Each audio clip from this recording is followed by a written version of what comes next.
So when I was told that I could potentially get this honoree, I think my initial response was, what? This is the same weekend that I've gone to where you guys have honored people like Shelley and Ken and so on and so forth. Like, there's no way I could be up on stage with those folks. I'm just beginning and starting my journey right now. So then, two things got triggered for me. The first was something that my Nigerian grandmother used to always say to me. I know I got some Naija in the house, so just picture mama. All right, Naija, all right? So just picture mama in Igbo saying, essentially a phrase that is, if someone tries to put something sweet in your mouth, you don't spit it out, right? So I first want to just say thank you to the folks who continue to put on this weekend for bringing this community together, because this community has been part of my journey, which I'll talk about here in a second, and will continue to be part of my journey going forward. So thank you very much. The second thing that I thought about when I got this award was something that I've been nerding out on a little bit lately, which is the writings of Joseph Campbell. Are any of you guys familiar with Joseph Campbell? All right, so for those who aren't, I'll geek out for a second. All right, so Professor Joseph Campbell in 1949 wrote a book called The Hero of a Thousand Faces. This book, essentially the story of dozens, if not even hundreds, of heroes, both mythological and also real people, that are all traveling and tells their journey together. Their journeys are very similar. He captures and calls it the hero's journey. All very similar. Unassuming person, ordinary person, reluctant to take a call to action, but with the help of a mentor gets propelled into this new world to start their journey. Along the journey, they face barriers, they face challenges, they win some things, they lose some things, all with the help of enemies and also friends that they meet along the way. Along the way, they arguably and hopefully gain new skills and gain new knowledge. Joseph Campbell calls this the boon, right? Everyone captures the boon, and you go and you take that boon back to your community, hopefully transformed and changed as a hero to improve and make your ordinary world better. So when I think about the journey that I'm on right now, I think about the mentors that have touched me.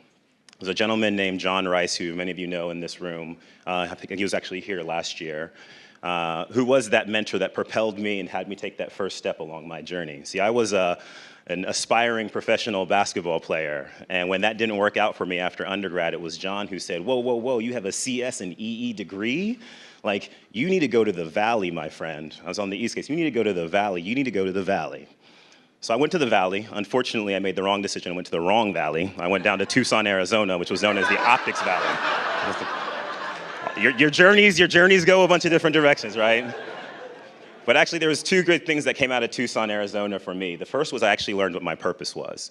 So I was working on storage systems and servers, which I could bore you with for a while, but I think I learned in that moment and over the course of those couple of years that I did not just love technology and innovation for the pursuit of technology and innovation. Making things faster, smaller, cheaper was not exciting to me. What actually was most exciting for me was where innovation and technology bumped up against humanity and human ideas.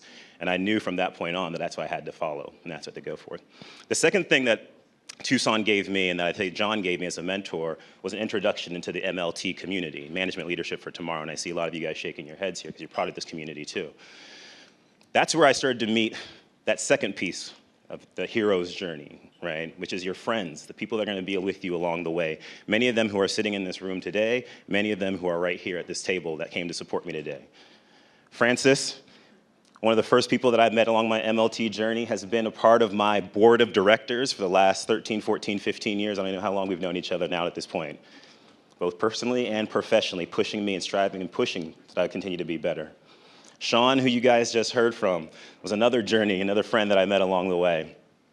When I was trying to get out of the wrong valley up into the right valley, Sean was at Stanford Business School, and I got the opportunity to walk through campus with him. And I've told him this story before, so I won't tell it in full length or full detail, but Sean said a couple things during that walk that had me inspired and said, hey, if he as an African-American male can think, be as confident, and be as successful as he is here in Silicon Valley is for me, and that's the reason why I came up to the Valley initially.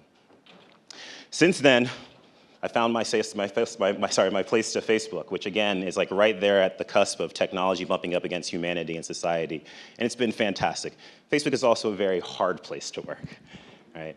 And any organization, you know you have to have your friends internally, and one of the first people that I met when I got to Facebook was Lauren Hale, who's sitting here and is now running all education partnerships for the company. Now, if I tell you that I've cried, I've laughed, I've smiled with Lauren and other Black employees at Facebook, and that's one of the reasons why I've made it so far and hope to make it another 10 years,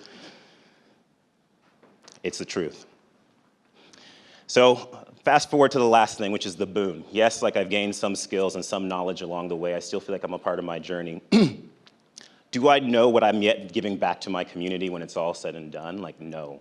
But along the way, as Sean has highlighted, there's little things that I know that everyone in this room is doing that I'm just trying to play my part and do too. Whether it's hiring more folks that look like me at our company, whether it's investing in the local communities right around Menlo Park and East Palo Alto and East Menlo Park, and so on and so on and so on.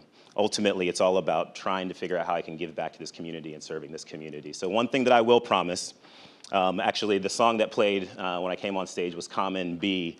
And there's a quote at the very end of the song, which if you guys are familiar with the song, where Common goes, "Never looking back or too far in front of me, the present is a gift and I just want to be." And all I can say is that I continue to just want to be where I am. I will continue to give to this community as I'm sitting here trying to be who I'm being. As I look to the future, hopefully I'll continue giving back to the community. Thank you.